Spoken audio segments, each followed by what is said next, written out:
एक रिकवरी दिखाई है। आप किस में आगे बढ़ते हैं और आपको फ्लो समझाती हूँ मैं। फंडामेंटल राय देने के लिए हमारे साथ होंगे मार्केट स्मिथ इंडिया के मयूरेश जोशी जी। अब बताइए मयूरेश जी, गुड आफ्टरनून आपको। जिस तरीके से कल भारी बिकवाली थी बाजार में, आज तेजी है, ऐसे में आपकी तरफ से कौन से स्टॉक्स आएंगे? Afternoon Shreya ji, afternoon Anuj ji, afternoon Veeru ji, and afternoon to everyone on the panel. तो हमें लगता है आई थिंक चुनिंदा एनबीएफसीज में अच्छी खासी स्ट्रेंथ एग्जिबिट हो रही है। ऑब्वियसली एक्सपेक्टेशन यही है कि कल जो रेट कट आएगा 25 बिप्स का, इससे जो कॉस्ट ऑफ बोरोइंग होगी ये अच्छी खासी कम हो सकती है और एक अच्छी खासी ग्रोथ ओरिएंटेड प्लान शायद आरबीआई सामने रख सकता है। आवास फाइनेंशियर्स ये हमें ठीक ठाक लग रहा है, जिनके पास से बिल्कुल बने रहना चाहिए ये स्टॉक के साथ। दो तीन की रीजंस आई थिंक, अगर आप एयूएम ग्रोथ देख रहे हैं तो वहां पे एक ठीक ठाक बढ़ोतरी हमें देखने मिली है पिछले कई तिमाहियों तक का। दूसरा, अगर आप निम्स का प्रदर्शन देखेंगे तो जो 7.5% की निम्स है, अगेन द एक्सपेक्टेशन कि आरबीआई रेट कट करेगी और सेकंड हाफ में और भी रेट कट्स आ सकते हैं, इसके उम्मीद में मुझे लगता है कि निम्स का जो एक्सपेंशन हो सकता है ये काफी सिग्निफिकेंट हो सकता है। जहां तक एसेट क्वालिटी का सवाल रहा है, मुझे लगता है जो जीएनपीएस एनपीएस है वेल मैनेज्ड है। थोड़ी सी एक अपटिक दिखी थी quarter on quarter, but I think at 1.14% gross NPs, at 0.81% net NPs, ये काफी मैनेजेबल है in my opinion. And again I think a large part of their pool जो सैलरीड है, सेल्फ एम्प्लॉयड है, और जो टिकट साइज है ये पूल के 85% of their overall loan book ऐसा है जहां पे टिकट साइज 15 लाख के नीचे है, जो आरओएस और आरओईज को सपोर्ट करता है। ROEs at 14% and ROEs at significantly higher levels. तो हमें लगता है आई थिंक आवास आपके डेफिनेटली नजर में रहना चाहिए। जो रेटिंग, रैंकिंग्स, इंस्टीट्यूशन होल्डिंग हम कैंसिल में देखते हैं, ये सारे पैरामीटर्स ये स्टॉक को। परेश जी, गुड आफ्टरनून। क्या रहेगा टाइटन पर व्यू आपका? आफ्टरनून अनुज जी, जैसे श्रेया ने कहा, आई थिंक अपडेट काफी एनकरेजिंग है टाइटन के लिए। और अगर ये परफॉर्मेंस कंटिन्यू कर पाते हैं इन टर्म्स ऑफ रिपोर्टेड नंबर्स, और स्पेसिफिकली आई थिंक मार्जिन्स कैसे आते हैं ज्वेलरी बिजनेस को लेके, ये बहुत अहम होगा चौथे तिमाही के नतीजों के हिसाब से। और अगर ये मेंटेन कर पाते हैं रन रेट अगले कुछ तिमाहियों तक, तो आई थिंक जो एक अंडर परफॉर्मेंस रहा है टाइटन का, ये शायद आउट परफॉर्मेंस में तब्दील हो। रेटिंग्स एंड रैंकिंग्स ऑनेस्टली जैसे हम देखते हैं थोड़े वीक है because of the past performance as we see it. But generally I think तीन चीजें, एक आई थिंक जो वेडिंग ज्वेलरी में जो पोर्टफोलियो गैप्स थी इनके ओवरऑल पोर्टफोलियो में, they are obviously introducing that. दूसरा, जैसे श्रेया जी ने कहा, आई थिंक जो studded part of the business है, स्टडेड ज्वेलरी स्पेसिफिकली, जो हाई मार्जिन बिजनेस होता है, यहाँ पे आपको इंप्रूवमेंट दिखिए with specific double digit growth in the solitaire business. और तीसरा मैं देखना चाहता हूँ specifically I think lab grown diamonds.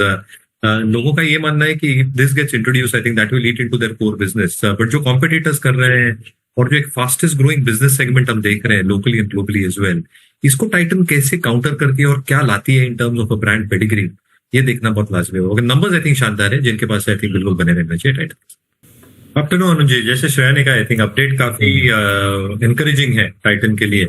और अगर ये परफॉर्मेंस कंटिन्यू कर पाते हैं इन टर्म्स ऑफ रिपोर्टेड नंबर्स, और स्पेसिफिकली आई थिंक मार्जिन्स कैसे आते हैं ज्वेलरी बिजनेस को लेके, ये बहुत अहम होगा चौथे तिमाही के नतीजों के हिसाब से। और अगर ये मेंटेन कर पाते हैं रन रेट अगले कुछ तिमाहियों तक, तो आई थिंक जो एक अंडर परफॉर्मेंस रहा है टाइटन का, ये शायद आउट परफॉर्मेंस में तब्दील हो। रेटिंग्स एंड रैंकिंग्स ऑनेस्टली जैसे हम देखते हैं थोड़े वीक है because of the past performance as we see it. But generally I think तीन चीजें, एक आई थिंक जो वेडिंग ज्वेलरी में जो पोर्टफोलियो गैप्स थी इनके ओवरऑल पोर्टफोलियो में, they are obviously introducing that. दूसरा, जैसे श्रेया जी ने कहा, आई थिंक जो studded part of the business है, स्टडेड ज्वेलरी स्पेसिफिकली, जो हाई मार्जिन बिजनेस होता है, यहाँ पे आपको इंप्रूवमेंट दिखिए with specific double digit growth in the solitaire business. और तीसरा मैं देखना चाहता हूँ specifically I think lab grown diamonds. लोगों का ये मानना है कि this gets introduce, I think that will lead into their core business. But जो कॉम्पिटिटर्स कर रहे हैं और जो एक फास्टेस्ट ग्रोइंग बिजनेस सेगमेंट हम देख रहे हैं locally and globally as well, इसको टाइटन कैसे काउंटर करती है और क्या लाती है in terms of a brand pedigree, ये देखना बहुत लाजमी होगा। नंबर्स आई थिंक शानदार है, जिनके पास आई थिंक बिल्कुल बने रहना चाहिए टाइटन। तो अनुज जी, आई थिंक पारादीप फॉस्फेट्स ये हमें अभी भी पसंद आ रहा है। हमें लगता है आई थिंक जो एक्सपेक्टेशन हम बांध के रख रहे हैं पूरे बैकवर्ड इंटीग्रेशन का, ये एक्सपैंड कर रहे हैं अपनी अमोनिया की फैसिलिटी, फॉस्फेटिक एसिड की फैसिलिटी, जिसके वजह से इनकी जो पूरी की पूरी ऑपरेशन क्षमता है अगले 3 तिमाहियों में कंप्लीटली फुल्ली इंटीग्रेटेड हो जाएगी। ऑब्वियसली आई थिंक इनके जो दोनों पोर्ट्स है और प्रॉक्सिमिटी है दोनों पोर्ट्स के पास, I think that gives them additional advantage. At the same time जो पारादीप पोर्ट के पास इन्होंने एक पूरी कन्वेयर लाइन लगाई है, उससे उनकी लॉजिस्टिक कॉस्ट और अन्य कॉस्ट इंक्लूडिंग फ्रेट कॉस्ट अच्छी खासी कम होती है। एंड ऑब्वियसली आई थिंक अगर हम वॉल्यूम्स की बात करें, जो नए प्रोडक्ट्स ये लोग इंट्रोड्यूस कर रहे हैं, स्पेसिफिकली आई थिंक जो nano urea, I think that is a big hit as far as markets are concern. और इसलिए मुझे लगता है जो वॉल्यूम ग्रोथ हो सकता है ये काफी सिग्निफिकेंटली बेहतर रह सकता है अगले कुछ तिमाहियों तक। जो इनपुट कॉस्ट है ये अच्छे करके स्टेबल हो चुके हैं, ऑब्वियसली विद बैकवर्ड इंटीग्रेशन इनका मार्जिन जो है ये और भी एक्सपेंशन मोड में रह सकते हैं अगले कुछ तिमाहियों तक। Last but not the least I think जो एक्सपेंशन कर रहे हैं ये सारा इंटरनल अक्रूवल से हो रहा है, लिटिल बिट ऑफ डेट, इसलिए बहुत ज्यादा डेट इक्विटी इनके बैलेंस शीट पे बढ़ेगी नहीं और रिटर्न रेशियोज में तगड़ा सुधार देखने मिलेगा for the next 2 to 3 years। तो हमें लगता है पारादीप फॉस्फेट्स एक अच्छा विकल्प हो सकता है। अभी प्राइस हाइक हुआ वो भी कोई बहुत ज्यादा नहीं था, और अब ये अगर कुछ हुआ तो कैसे देख रहे हैं इस स्टॉक को? नहीं, वेट एंड वॉच मोड, क्योंकि आई थिंक जो पिछली भी थोड़ी घटनाएं हुई थी they will not be able to pass on the price completely, और इसलिए आई थिंक जो रिपोर्टेड एबिटा पर एससीएम है इनका जो की मैट्रिक्स है, जो एबिटा एब्सोल्यूट एबिटा और एबिटा मार्जिन भागता है, यहाँ पे आई थिंक थोड़ी दिक्कतें जरूर होंगी। हालांकि आई थिंक आप ये देखेंगे जो लॉन्ग टर्म पिक्चर है गवर्नमेंट का goal in terms of ensuring that clean energy से 6 से 15% का कंट्रीब्यूशन होना चाहिए, तो एटलीस्ट जो पाइप बिजनेस है जो घरों में आता है यहाँ पे जोग्राफिकल एक्सपेंशन काफी तगड़ी हो सकती है। बट गाड़ियों के लिए आई थिंक जो सीएनजी लगता है ऑब्वियसली आई थिंक वहां पे जो जैसे स्टेशन लग रहे हैं I think there is need for more station to probably come through, but it all depends on the policy. जैसे आप कह रहे हैं पॉलिसी क्या अपनाती है गवर्नमेंट, अडॉप्शन कैसे होता है हाइब्रिड व्हीकल्स का, अडॉप्शन कैसे होता है ईवी व्हीकल्स का। हालांकि उसके लिए थोड़ा समय लगेगा क्योंकि इंफ्रास्ट्रक्चर बिल्ड करने में, प्राइसिंग फेवर में आने में, मास अडॉप्शन के लिए टाइम जरूर लगता है। 2 व्हीलर्स थोड़े कमर्शियल बसेस में हमने देखा है, but for mass adoption it takes time. तो कहीं ना कहीं थोड़ा पर्सपेक्टिव से देखना पड़ेगा, बट जनरली आई थिंक जो नंबर्स है because they are not able to completely pass this through, थोड़ी दिक्कतें रहेंगी। If a comparison is profit on year on year, तो हम थोड़ा देखना चाहते हैं गवर्नमेंट पॉलिसी, रेगुलेशंस और नंबर्स तीनों।